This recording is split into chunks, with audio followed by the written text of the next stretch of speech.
Hello friends, welcome to silver line YouTube channel.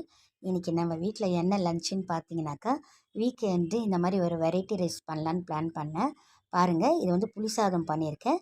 Like கடுகு, உளுத்தம்பருப்பு, கடலைப்பருப்பு, காஞ்ச மிளகா, பெருங்காயத்தூள், அதுக்கப்புறமா நல்லெண்ணெயில் ஊற்றி நல்லா இதை நம்ம நல்லா கோல்டன் ப்ரௌன் வர வரையும் இது பண்ணணும்.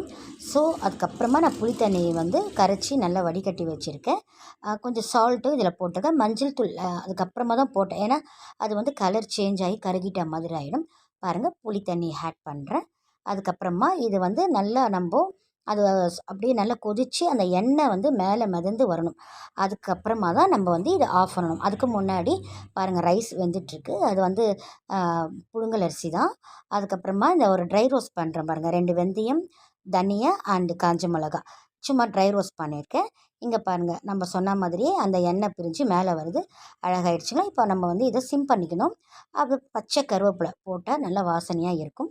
அதுக்கப்புறம் நான் என்ன பண்ணேன், அந்த ட்ரை ரோஸ்ட் பண்ணது ஆறின பிறகு மிக்ஸி ஜாரில் போட்டுட்டு, அதுக்கப்புறமா கொஞ்சம் இது இருந்துச்சு, அது பேர் என்ன, உருளைக்கிழங்கு இருந்தது, பச்சை பட்டாணி இருந்தது. அதை இஞ்சி பூண்டுலாம் போட்டு ஒரு கிரேவி பண்ணியிருக்கேன். பாருங்கள், இந்த ட்ரை ரோஸ்ட் பண்ணாலே அந்த பவுடர் அதை இதில் போட்டுட்டு எவ்வளோ அழகாக கலந்து இந்த பெருமாள் கோயில் புளி சாதம், புளியோதரைலாம் சொல்கிறாங்களே, அதே மாதிரி டேஸ்ட்டில் தான் இருக்கும் இது. அம்மா வீட்டில் இந்த மாதிரி நாங்கள் வீக்கெண்டில் பண்ணுவோம். அதுவும் சாட்டர்டே பண்ணது அது ரொம்ப எங்களுக்கு ஹாப்பியாக இருந்துச்சு. ஸோ பசங்களும் இதை நல்லா ஊற ஊற ரொம்ப டேஸ்ட் இது. அதை நல்லா மதியானம் நல்லா இருக்கும் இது இமீடியட்டாக சாப்பிட்றத விட.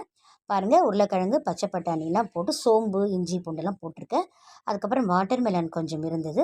அதை வந்து மிக்சியில் ஒரு ஜூஸ் மாதிரி பண்ணிவிட்டு, இந்த சப்ஜா சீட்ஸ் இருக்கு இல்லையா, அது ஒரு 15 மினிட்ஸ் கொஞ்சம் தண்ணியில் போட்டு ஊற வச்சோம்னா அது நல்லா இந்த மாதிரி வந்துடும்.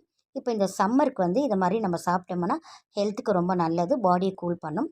பாருங்கள், இந்த புழுங்கலரிசி இருந்ததுனால நான் இதை வந்து தயிர் சாப்பாடு பண்ணேன். அதனால் மிக்ஸி ஜாரில் கொஞ்சம் உப்பு போட்டு, தயிர் போட்டு, நல்லா பால் ஊற்றிருக்கேன்.